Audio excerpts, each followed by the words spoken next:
completely changed the way you see the world? Someone whose very presence opened a door you didn't even realize was there?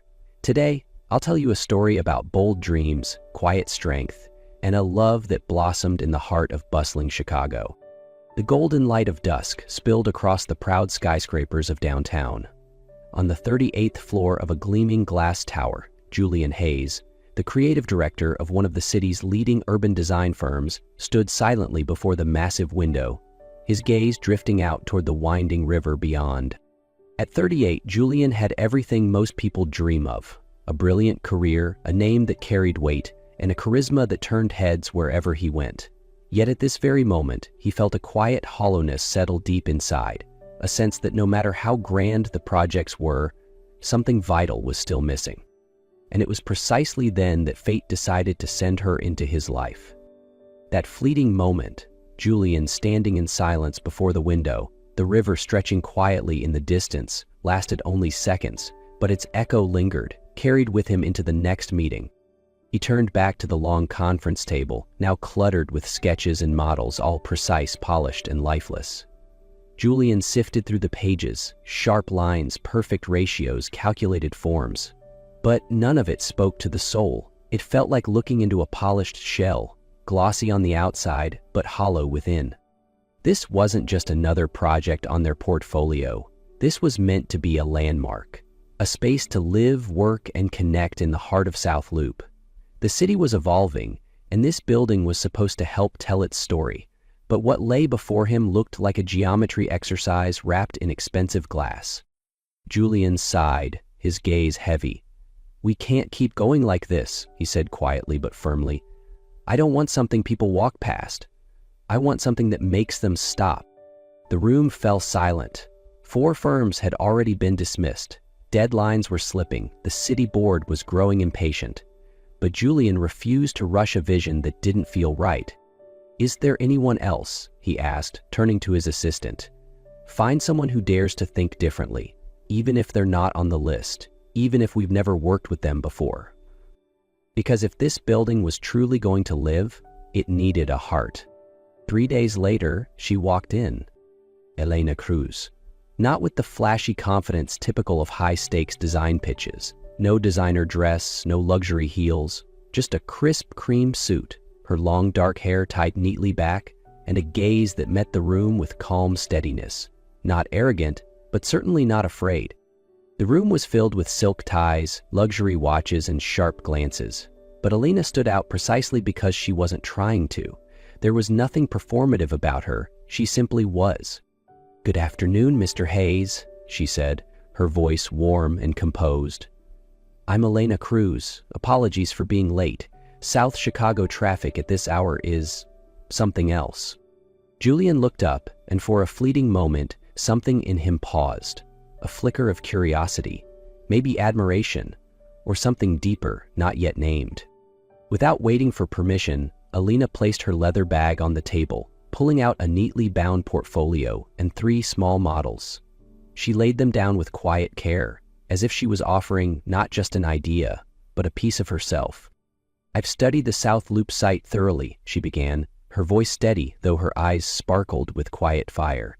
"Most buildings there are modern, sharp angles, glass and steel. Beautiful, yes, but cold. They don't feel..." She flipped open her drawings. 3 interconnected structures linked by open courtyards, inspired by Spanish colonial forms and the terracotta rooftops of southern neighborhoods.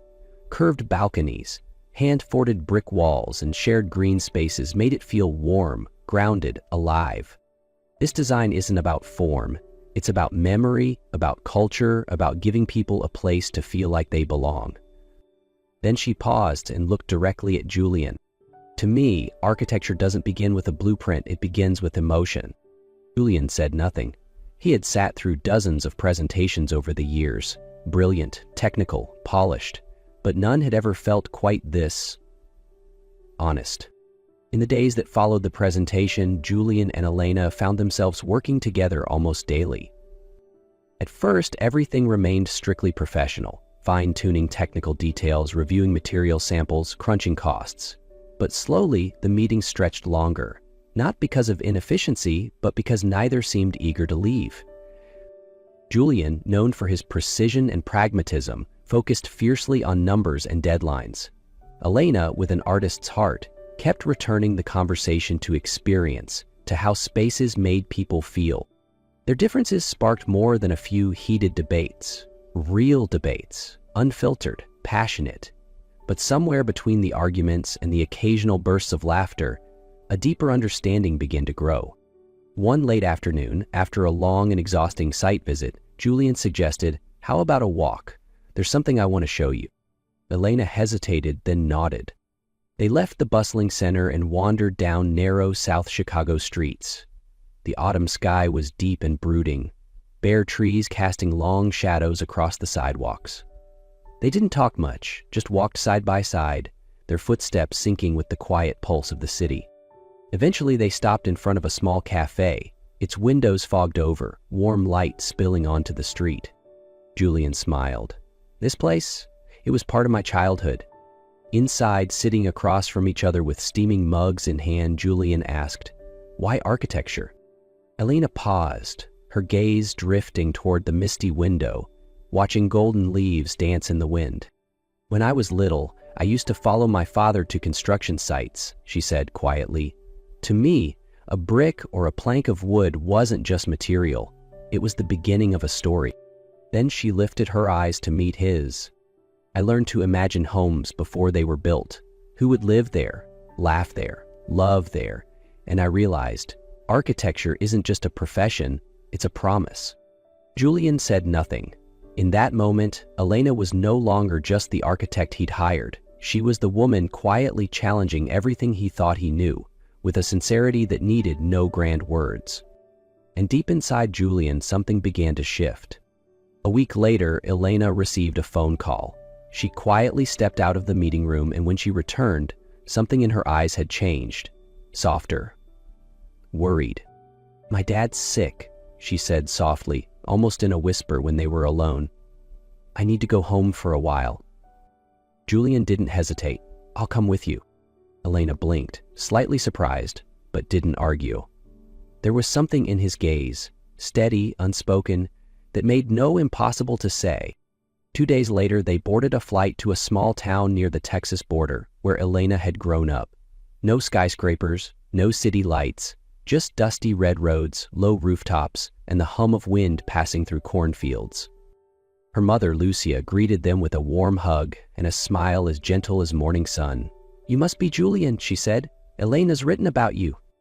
Julian chuckled awkwardly, barely getting a word in before being ushered into the kitchen and handed a plate of steaming tamales and homemade cinnamon tea.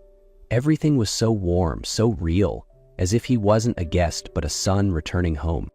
That afternoon, he met Mr. Cruz, Elena's father.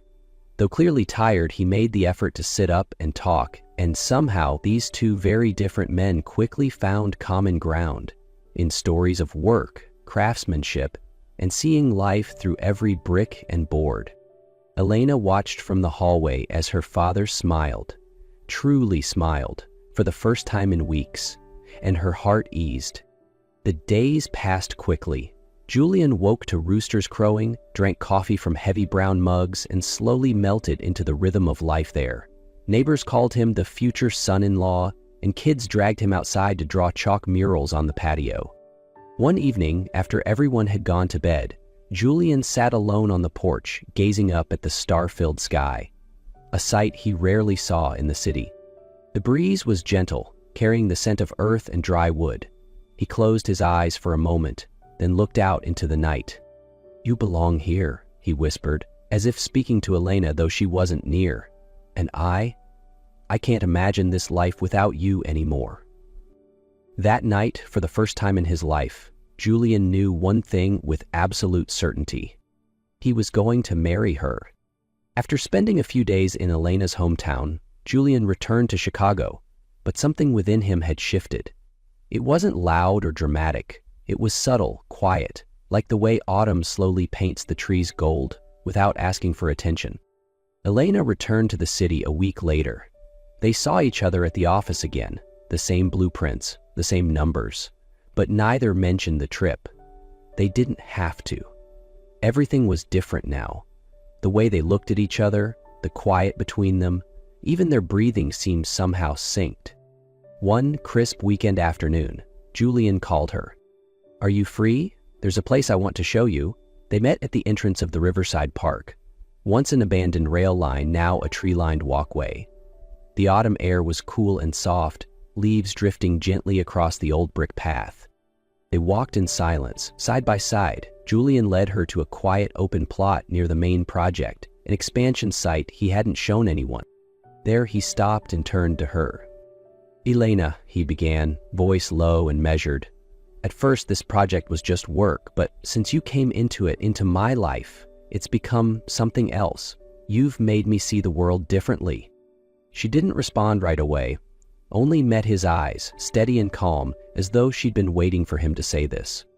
"I know we come from different worlds. You're the warmth of open skies and front porches. I'm glass towers and deadlines. But when I'm with you, I don't feel the distance. I just want to be closer." He stepped toward her slowly, slow enough for her to move back if she wanted to, but she didn't. She didn't blink. And when their lips met, it wasn't impulsive or rushed. It was a quiet confirmation that love had begun, unplanned, but right on time. After that afternoon, everything between them remained quiet. No grand declarations, no dramatic gestures, just the soft, certain rhythm of two people falling in love gently, like hearts that had long known each other, now finally speaking the same language. Elena was still the architect whose eyes lit up when talking about terracotta and sunlight courtyards. Julian remained the man of timelines and technicalities. But together they moved in harmony, like the most balanced design, needing no revisions. The project was completed on schedule. Earth-tone buildings stood gracefully connected by sun-drenched courtyards. Curved balconies whispered of Spanish heritage, and stone walkways invited people home. Residents began to move in, and the press praised Elena's design as a voice of community in the heart of a steel metropolis. At the grand opening, Julian stepped up to the podium. Under the flash of cameras and the echo of applause, he smiled and took Elena's hand. "We're calling it Casa Nueva," he announced. "It means new home, not just concrete and glass, but a space to begin again, to belong and to love." The audience stood and clapped. Elena's hand slipped into his, not with trembling, not with pressure, but with a stillness that said, "I'm here, and I choose you." A few weeks later, on a quiet, windless autumn afternoon, Julian brought Elena to a wildflower field tucked behind the development, the same spot she once said was most beautiful when no blueprints got in the way. She didn't know what he carried in his coat, only that he kept looking at her, not nervous, just deeply present. "Elena," he said, "I don't know how many plans will change in the years to come, but one thing I don't want to redesign is you in my life." Then he knelt and pulled out a deep blue velvet box. "Will you be my wife?" She didn't answer right away. She simply stepped forward and wrapped her arms around him. "Yes," she whispered, "I'll always be your home." Their wedding came a few months later, held in a small rooftop garden above Casa Nueva, where bougainvillea vines danced in the breeze. No fancy wine, no extravagant dress, just close family and the sound of honest laughter. Julian's mother hugged Elena tight, eyes shining. Elena's father stood quietly beside her, not saying much, just holding her hand, long and steady. There was no need for a grand hall, because that day, love had already received every blessing it ever needed.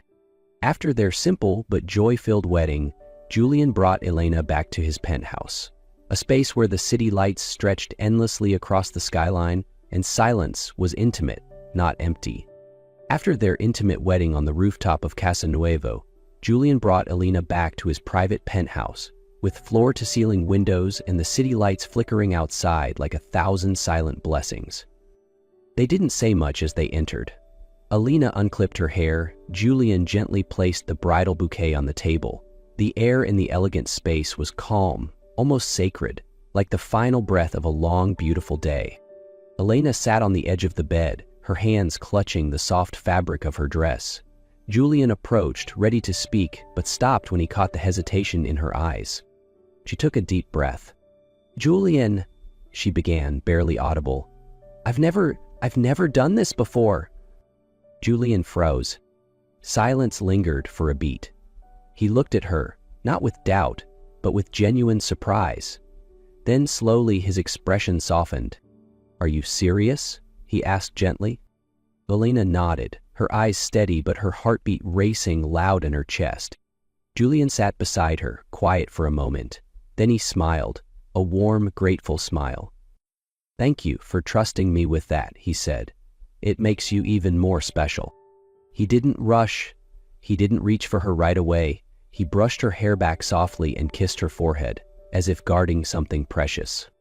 When they lay down together, not rushed, not scripted, just two hearts learning how to meet for the first time. Every breath, every touch, was as gentle as a flower unfolding in the quiet of night. It wasn't a night of wild passion or grand displays. It was a night lit by love, pure, reverent, and exactly on time. And as they drifted to sleep in each other's arms, the wind through the window seemed to lull them into a new chapter, one of things never touched before, now finally beginning. 3 years had passed since they stood hand in hand in that rooftop garden. Now they lived somewhere else, closer to their roots, their memories, and the people who shaped them. Julian and Elena had moved to the small town where she grew up, just a few blocks from her parents' house. No skyscrapers, no bright city lights, just a quiet corner of the world where mornings began with roosters and evenings smelled of rain on soil and wood. The home they lived in was designed by Elena herself, not large but flooded with light. Around it she planted all her favorite flowers, purple bougainvillea by the porch, lavender along the fence, and a patch of white daisies beneath the window where she often sat to draw. Within that home there was a constant sound, the laughter of Lucia, their 2-year-old daughter, with soft curls like clouds and wide brown eyes just like her mother's. Lucia loved to dig in the dirt, doodle on anything she could find, and hum little songs whenever it rained. One quiet rainy morning, Julian sat on a rattan chair by the window, a mug of steaming coffee in hand. Elena was tying Lucia's hair, both of them laughing softly under the warm light of the kitchen. He said nothing, just watched them for a long, still moment. And then his mind drifted back to that crisp morning when she first walked into his boardroom, with steady eyes, a quiet voice, and a courage that spoke louder than any pitch. She didn't just present a design, she changed the course of his life. This is the masterpiece, he thought. Not the building, not the accolades, but this little house, that woman, this child, a life, not perfect, but full. And to Julian, that was the most beautiful thing of all. Thank you so much for staying with Julian and Elena until the very end.